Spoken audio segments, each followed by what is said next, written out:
Ready, Nixie?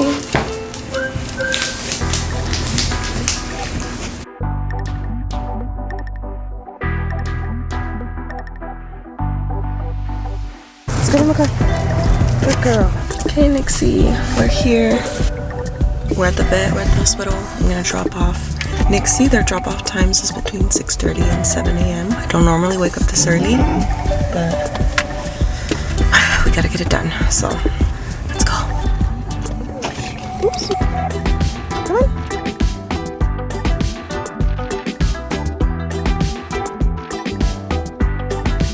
Just got back. We have to come back tomorrow because spots are filled up for today. They suggested to come even earlier before the drop-off times to get a spot in. So yeah, this is because it's a low-cost clinic, so they have a limited amount of spots every day. So try again tomorrow. Okay, let's start this again. Can you use the restroom?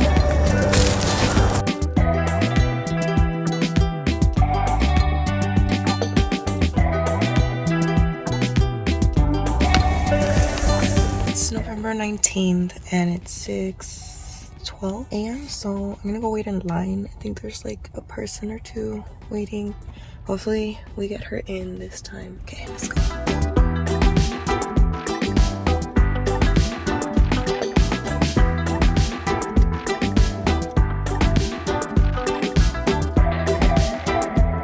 We actually got to see the doctor. They took her, they gave her a shot to help calm her down. I took her out to use the restroom because she didn't want to use the restroom earlier in the morning, but she went, so that's a good thing. And now just gotta wait. She should be ready between 4 to 6 today, so yes. Oh my gosh. Until then.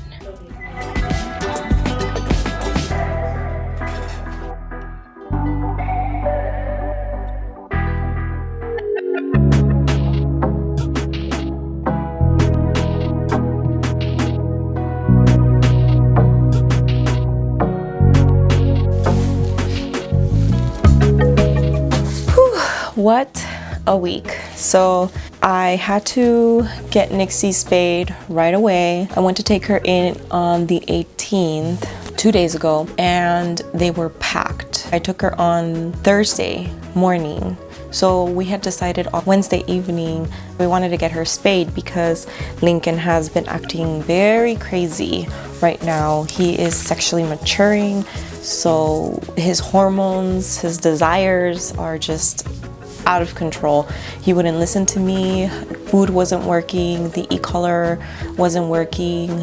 I was trying to separate them and hold Lincoln, but he's so heavy and strong that he was like pulling across the concrete. It was such a crazy, overwhelming morning. This was on Tuesday. She just started her heat, so I had to separate them. I was holding him and I had tied him up while I got everything situated and figured out the whole separation situation. Gladly, I was able to bring Nixie inside. Misty, since we have our puppies inside, I already did the introductions, which was the previous video, but with Nixie, she seems to be okay, and Nixie knows her boundaries. Actually, the day that I brought her in, she was actually doing very well with the puppies, so having her inside the house wasn't an issue. But then Lincoln was just going bananas. He was just wanting to mate, and he was crying because he's just so used to having someone with him, either him and Misty or him and Nixie, or even when he's inside the house,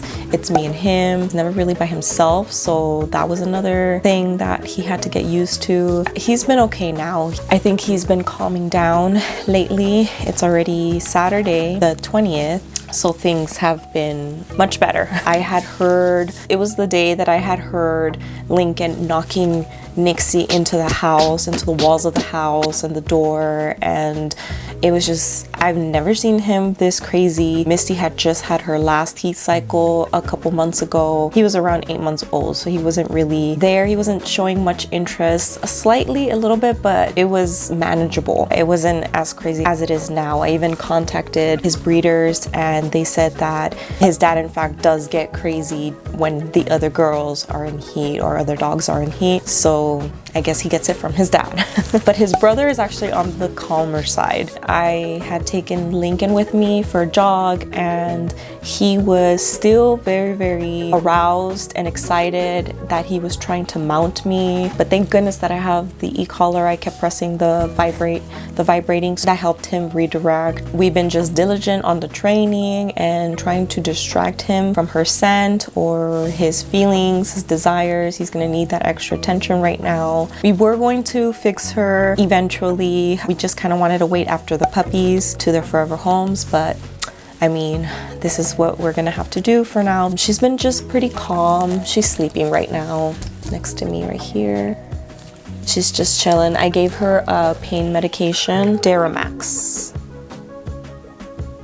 This size tablets, and I have to cut them in half and give her half every 24 hours as needed. Her stitches, her incision looks pretty good. I've been checking it. Release instructions. So the doctors told me that she had an endotracheal tube down her throat, and so they said that she would probably cough for the next 72 hours, but she hasn't been coughing at all. They said that she may be drowsy for up to 24 hours, but I haven't seen her pretty drowsy. I think whatever they gave her wore off. I mean, she's a pretty active dog and most likely high metabolizer, so they want me to keep her confined for the next 2 days. So I've just been keeping her inside this room. She can't do any free running. She must be on a leash every time, even when going to the restroom, and no jumping as well for a minimum of 14 days. There's no bathing or swimming for the next 14 days because we have to keep the incision dry as possible so it doesn't get infected. She can't do any steps or climbing for the next 24 hours, but we don't have any steps, so I have to separate Lincoln and Nixie for the next month because of her heat cycle, and that is just for her safety so that he doesn't mount her and break her internal stitches. He said she couldn't eat or drink water until today. She was only allowed to have a reduced amount, like half the amount that she normally takes, so she won't vomit or get nauseous or anything like that. So we've been taking it easy on her feeding. I spread out her feedings. It's already 3 p.m. and she's had 2 meals so far. I'm gonna give her a 3rd meal and then her last meal at 6. And lastly is to just check her incision daily to make sure that there's no pains or openings or discharge, pus or blood, and if there is, I have to call the clinic or bring her back in because that's not normal. Redness or swelling, that is normal. And they said to not allow her to, of course, lick or rub, chew at her incision site.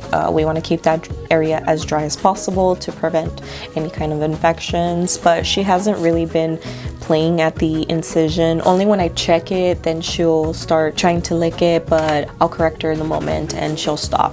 And lastly is stitches removal. So I have to go back in 14 days to remove the stitches and have her incision evaluated. So pretty straightforward aftercare. So the total price for everything was $223 with the pain medication and everything. I did opt for an IV as well. I'm gonna say this is the first day after surgery and she's doing okay. She's her energy's kind of low, but I still see her pretty normal when it comes to strangers outside. She'll bark and protect the house, so I still see her personality peek through, but when she's resting, she's resting. So yes, and I'm gonna leave it at this so that she can sleep peacefully without me talking so loud. I hope you guys enjoy going through this journey with us, and I would gladly appreciate you hitting that like button. Check the description down below for other videos or information, and if you guys are interested to see the puppies going outside for the first time, go ahead and click this video right here. I will see you guys on the next video. Bye.